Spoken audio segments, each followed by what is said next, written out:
Hello, everyone. Welcome to Talking Logistics, where we have conversations with thought leaders and newsmakers in the supply chain logistics industry. It's my great pleasure and welcome to today's program, Kevvon Burdette, who is Chief Commercial Officer at Princeton TMX. And today we're going to talk about why shippers are insourcing transportation management. So for years, outsourcing was kind of the default strategy for transportation management. In fact, I used to write how outsourcing was always viewed as a one-way street, right? Once you outsourced, particularly transportation, you very rarely, if ever, brought it back. But the tide is definitely turning. So in this episode, we explore why many companies are taking control of the transportation operations by bringing them back in-house.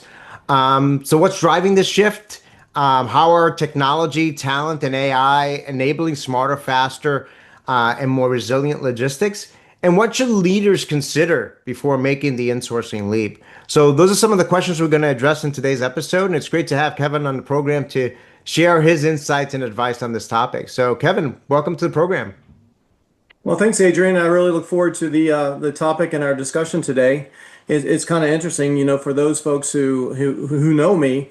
I've been selling outsourced technology and TMS solutions for well over 20 years.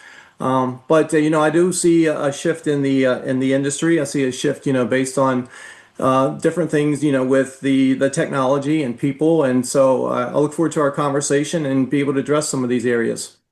Yeah, likewise. I mean, like I said, just now, I mean, I remember, again, I mean, you outsourced, you rarely brought it back because, you had, you lost your people, you didn't have the technology and so forth. And you focused your operation, your resources on other things. But really, I think it's been over the past, I would say 5, 6, 7 years where sometimes I would even go to conferences and I would see companies that said, "Hey, we used to outsource, but we decided to invest internally and implement the TMS and so forth." And I was starting to think, okay, maybe this is not so much a one-way street. But maybe to begin, let's go back to going back on your experience, kind of selling outsourcing, right? Like I said, many companies used to outsource their transportation management operations. I mean, what were the main driving forces for that, for outsourcing? Yeah, that's a really good question, and if you looked at it around 20 years ago, the big business drivers really were centered around cost control, and incremental process improvements and really traditional growth strategies. And, from that, there were several areas in which, outsourcing made a lot of sense. One was in the cost reduction. It was looking to go ahead and lower their logistics and operational cost, leveraging economies of scale and expertise that you would find in these 3PLs. In addition to that, you had the technology. It allowed companies to go ahead and benefit from best practices by using, at that point in time, which was up-to-date technology. And lastly, companies looked at it at the supply chain and at transportation management. That really wasn't their core focus and their core competency. And so at that point, it made more sense for them to go ahead and outsource, that competency. But as we'll discuss later on, things have really changed over the last 20 years, and you'll see that a lot of those core competencies are actually available to companies today. Yeah, I mean, I remember, so as you know, I've been, in the industry now for 26, plus years. And I remember in my early days as an industry analyst, whenever I talked to transportation and logistics executives, particularly those that were trying to invest in a TMS, let's say internally, they said, it's impossible. I mean, our company views transportation as just like a cost center, something that's not strategic. So for us to kind of get any budget for technology or additional resources, it's just very difficult, if not impossible. And then ultimately, that was another contributing factor. So companies ultimately said, we're going to focus in other areas. So let's talk about what's the tide is turning, right? So companies are either bringing their outsourced operations back in house, or they're saying, hey, you know what, we need to invest internally and start growing our operations, right? Maybe modernize the systems we have in place, maybe grow our team and so forth. So from your perspective, I mean, in the customers you work with, what are you hearing? I mean, what are some of the driving forces to this shift? Yeah, there are several areas that really are driving the change, and to look at the insourcing model versus outsourcing.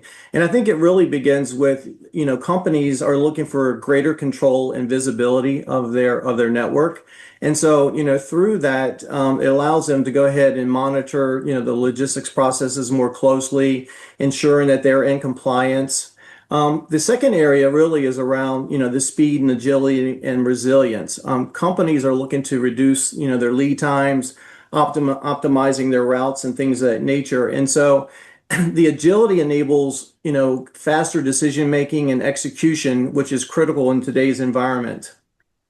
I would also say that if you look at it, it's interesting, we talked about people a little bit earlier, in the core competency. 20 years ago, there really weren't any supply chain programs. Most of the people who came into supply chain, they came from maybe an industrial engineering background or some type of analytical background. Whereas today, there are just a plethora of colleges that are offering a supply chain degree. As a matter of fact, I was looking up and I saw some statistics from 2012 to 2020. The supply chain management degree grew 75%, and it outpaced all other programs, that are being offered at the universities. And so I just think that you're going to find that there's more opportunity to hire really skilled people out of college, who have been studying it now for 4 years, or maybe even had a master's degree. And lastly, I know we're going to talk about technology as well, but as you're aware, artificial intelligence and predictive analytics and such has really been driving a lot of this change as well to be able to bring it in-house. And I just think that, the advancement of technology is also a big factor as well.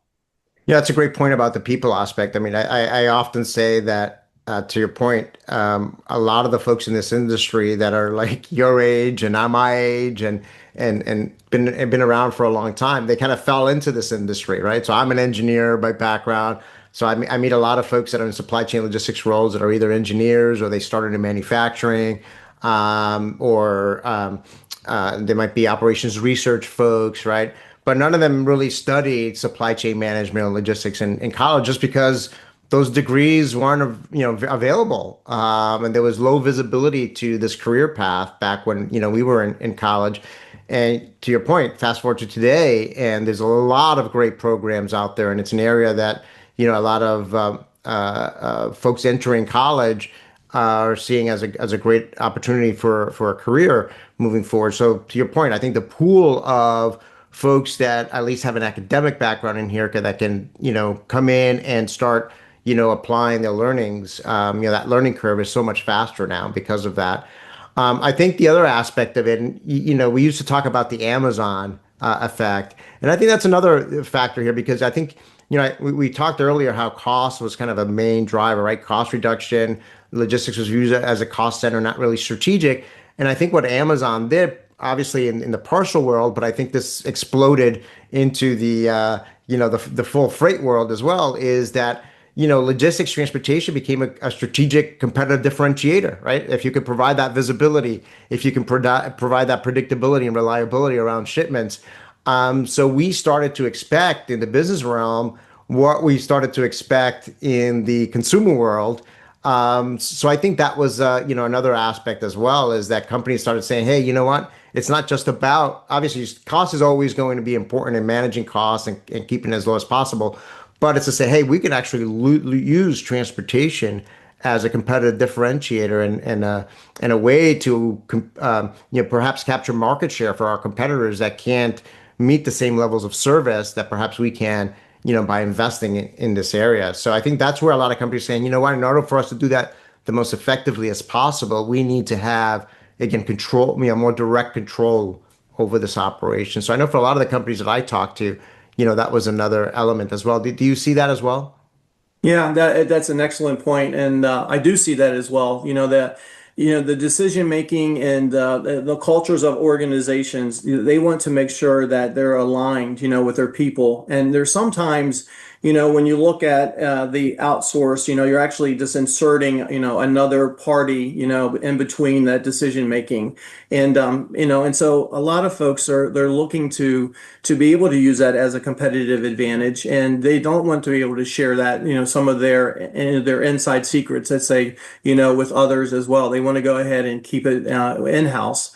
And in order to do so, then they're going to have the people. And we see that happening now where they're bringing a lot of their, that outsourced solution. If they're not bringing the entire solution in, they're bringing in parts of the solution.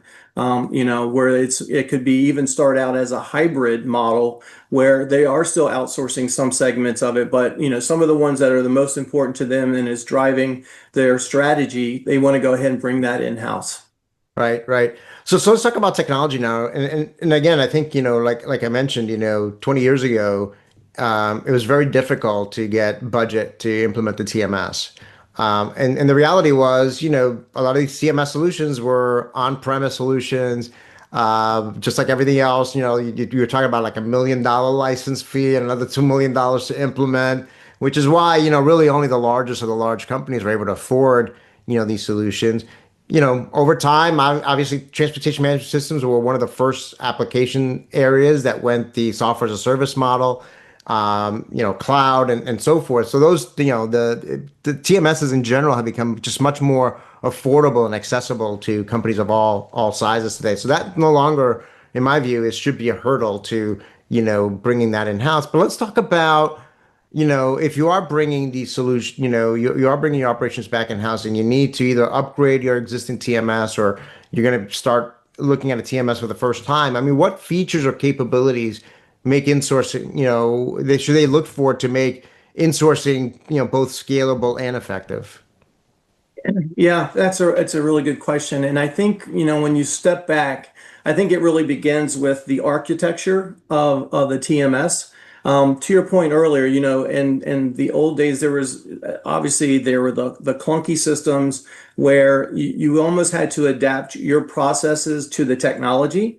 And sometimes it was a very difficult scenario, especially when you're trying to drive adoption for the TMS. I think the first thing you really want to look for is, more of a modular design type of TMS, which really allows for the system itself is built on like a collection of independent interchangeable modules.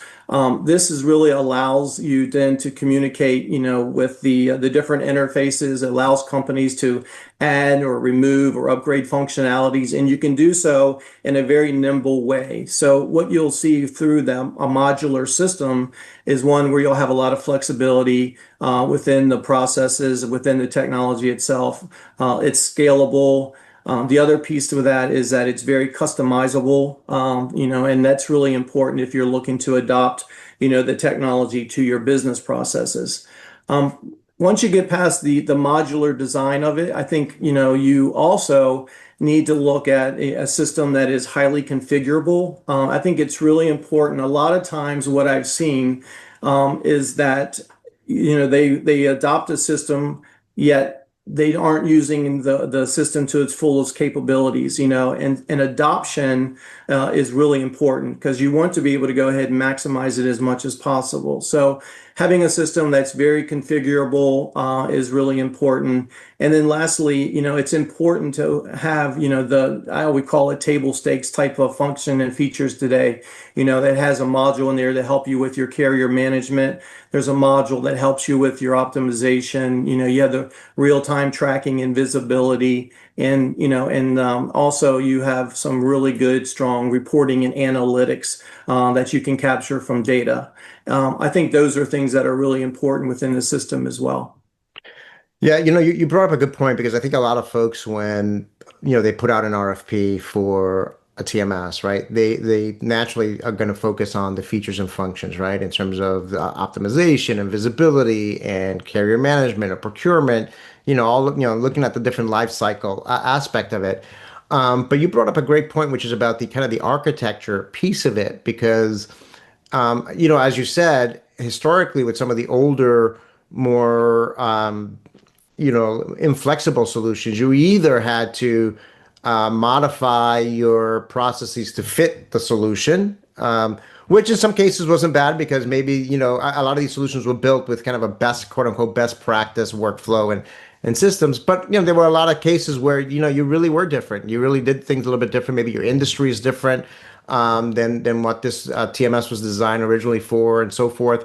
So then you were put in a position where you had to customize the solution, but the customizations 20 years ago is very different than customizations today, right? So customizations Absolutely. were not only very expensive, they then became kind of this albatross when it came to upgrades, right? Because then if you wanted to upgrade to the next, version of it, a lot of those customizations either were broken or wouldn't work, or you had to rebuild them and so forth. So it was, very complex. So I think looking at the architecture, because if you look today, a lot of the best of breed solutions, particularly companies that have come to the market, such as Princeton TMX in kind of the more recent years, they've come at it, based on, the more modern architectures, right? Web services, microservices, APIs, and the like, that provides that kind of configurability, customization of workflows, and be able to do that in a way that's just much more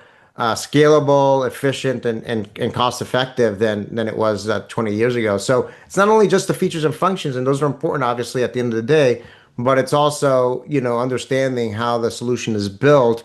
I guess that's where the kind of some of the IT folks have to come in to kind of understand that and help educate, the logistics folks. But I always encourage logistics folks to also understand, how these solutions actually work, because ultimately we all know, right, Kevin, that you can set up your transportation operate the TMS today to operate under this operating reality, but 6 months from now you make an acquisition or you launch a new product or you're trying to grow a different mode, and now you have to change, and the TMS has to adapt to this new operating reality.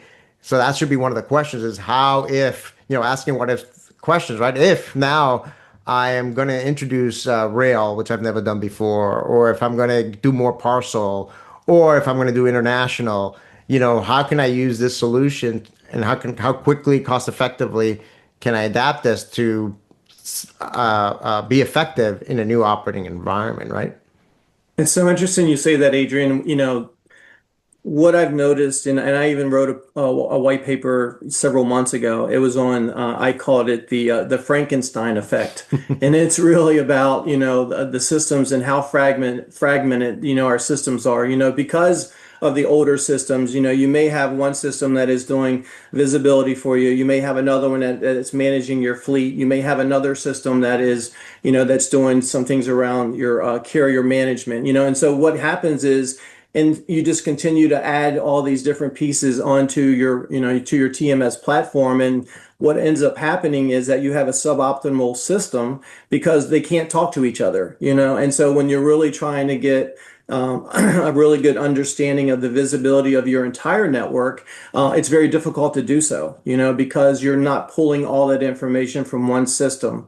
And so I call it the Frankenstein effect, where you just continue to build. And that's something that's real important as well, to make sure that you have a system that can manage all your modes of transportation and do all the core functions within that one particular platform.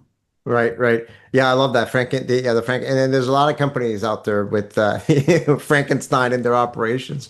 Of course, Absolutely. we can't talk about technology without also talking about AI, right? That's the topic du jour, if you will. So again, how has AI, along with automation and big data and all these things that we've been talking about now for the past few years, how are they improving the insourcing model? I look at it, it's interesting. We went to Gartner a couple months ago down in Orlando, and every vendor had AI that was plastered on their booth. And then one of the things that I was talking to other shippers, and they were sharing, AI is obviously there's a need for it, but we need to understand what the business case is for artificial intelligence, and how's AI going to help our business and get a return on the investment. And so I think if we look at it from this standpoint, I really kind of break it into some of the key roles that you have within your transportation management, and let's just take three for an example. The first one being the logistics or the transportation manager. At that point, those individuals, a lot of times, when you look at the outsource model or even the insource model, if you look at it, I know that we used to have a triangle where you would have your tactical business, you would have your transactional types of processes, and then you'd have your strategic at the top. And so when you look at AI and you look at the insource, a lot of times today, where in the past, you would throw people at some of the tactical, or even the transactional. Today, for that logistics and transportation manager, they can use AI, to help them in that scenario. So I see it, through either route optimization, real-time tracking, doing the containers, looking at those types of visibility. All that can be done, and it can assist, the transportation or logistics manager there. Another role that we see AI really helping in is around the carrier procurement. So again, when you're creating in the past you had a procurement exercise. Sometimes it could take anywhere from 2 weeks to a few months to go ahead and prepare for that. Just capturing all the data, looking at all the lane data, looking at the contracts and things of that nature.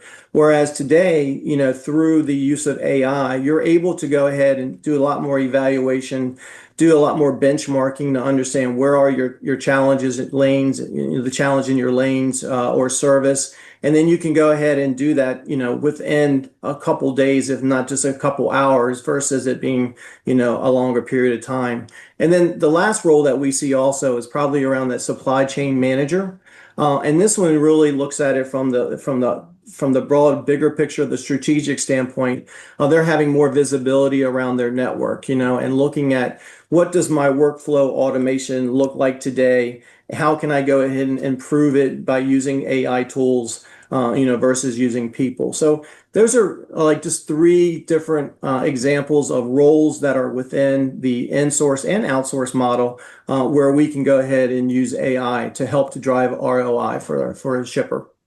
I like that you kind of grounded AI within these specific roles because I think that's where a lot of, transportation logistics professionals today, I mean, there's so much information out there, hype and buzz and everything else around AI that, they find it difficult to say, okay, well, how does this actually apply to me and apply to my specific role? So I like how how you did that. I think the other reality is, and I say this all the time, is that AI has been around for a long time. So it's, AI has already, AI existed in some of the older TMS solutions. They've probably been using AI for the past 2 decades and not realize that they've been, right? So if they have any kind of optimization solution or rule-based decision-making capabilities in their older TMSs, I mean, that's basically still AI.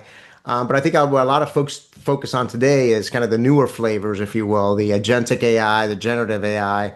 That's where the spotlight is today. But no doubt. I mean, I think being able to kind of look and see how that type of technology can help save time, save resources, and the like, I think is key, particularly within those different roles that you outlined.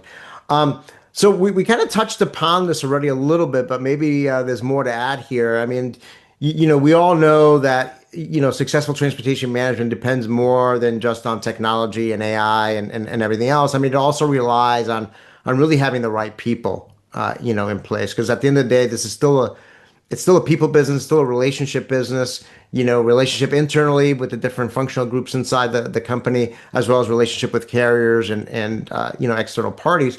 So how does in-house talent kind of influence the success of insourcing transportation operations, and how has that relationship evolved over time? Yeah, that's a great question, Adrian. I think, I'll think back to times when we were selling in the outsource solution, and we were in front of our prospects. One of the probably the hardest questions to answer, and one that makes a whole lot of sense, is they were asking, how is it that how can I trust that you're going to be as passionate about our business and about, making the decisions as we are from an internal standpoint? And I think that's really important. I think, when you start to look at, the company culture and you look at, the in-source, Obviously, from a hiring perspective, you're going to go ahead and, hire people that match your culture, from that standpoint. And I think there's also, when you look at it, is you give the employees the opportunity to go ahead and move from one position to another. You give them some career aspirations to take on more responsibilities. We find that, with the in-source model, those individuals, they're more strategic thinking, because a lot of the tactical and transactional stuff is being taken care of through technology. So I think when you look at it, it's number one, it's the trust factor that you have from internally, versus the external model. You also have it from a culture standpoint. And then when you look at it, I think the other piece of it, which we alluded to a little bit earlier, was around that the resilience and the flexibility of being able to go ahead and make those decisions a lot quicker as well.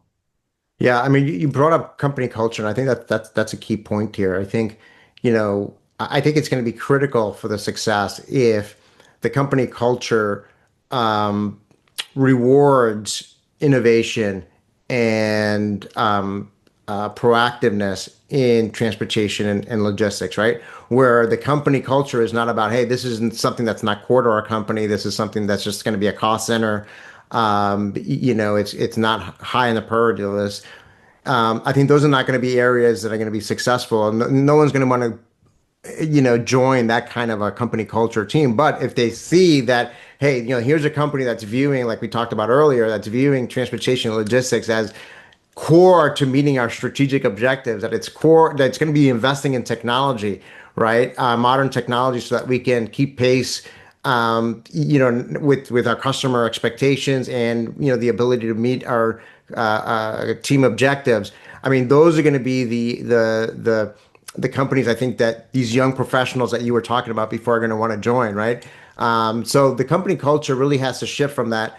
It's just a cost center. It's a low priority to a culture that recognizes the strategic importance of transportation management and logistics, and views it as something that can drive not only manage costs, which is kind of the table stakes, but also play an active role in customer retention, revenue growth, and market share capture. And I think I think that's a key piece from the company culture standpoint.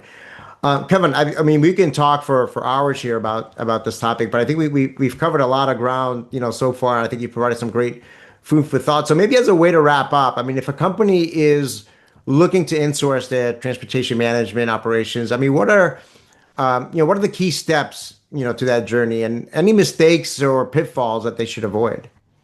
Yeah, no, that's a great question. And I think in looking at that, the key steps in for an in-source transportation management model is really around seven different steps. And the first one is really about assessing your current capabilities. So it's something that to go ahead and conduct a thorough evaluation, of your existing transportation management processes, the technologies and workforce. It's really to go ahead and to do this gap analysis to see where you are today as a starting point.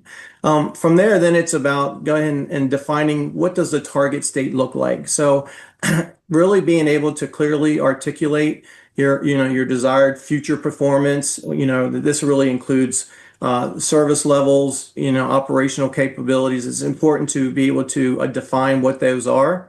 And then third, you want to go ahead and build an internal logistics team. So this is the team that you want to make sure that you assemble folks that that have the experience in those particular areas that you are going to need, for the transportation, carrier management, supply chain operations. Fourth step then is to go ahead and design the process and procedures. And so this is where you're really going to go and look at your current procedures today, your current processes, and really develop a robust standardized process, for your shipping planning, for your carrier selection. This is really important as well, because a lot of times what happens is folks will look at the technology thinking that technology is going to be the one is going to cure any process deficiencies. And it's really quite the opposite, is that you need to make sure that you have the right processes in place and then find the technology that will be able to help, to work with that. The other one then is to invest in the right technology. And so again, there's a lot of different platforms out there. I think it's highly encourageable to take a look at, one that's more modular, that allows for you to have real-time visibility, analytics all within, allows you to have that as much automation as possible.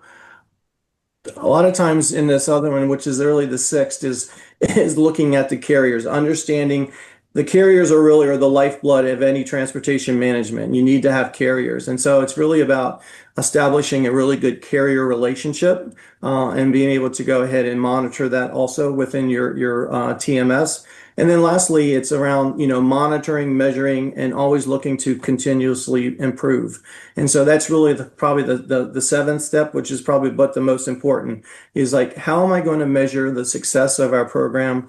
Are we driving, ROI? Are we being a differentiator? And so those are the seven steps, when you're looking to possibly do an in-source model versus outsource model. If you look at, you had mentioned there, what are some of the mistakes or pitfalls, to avoid?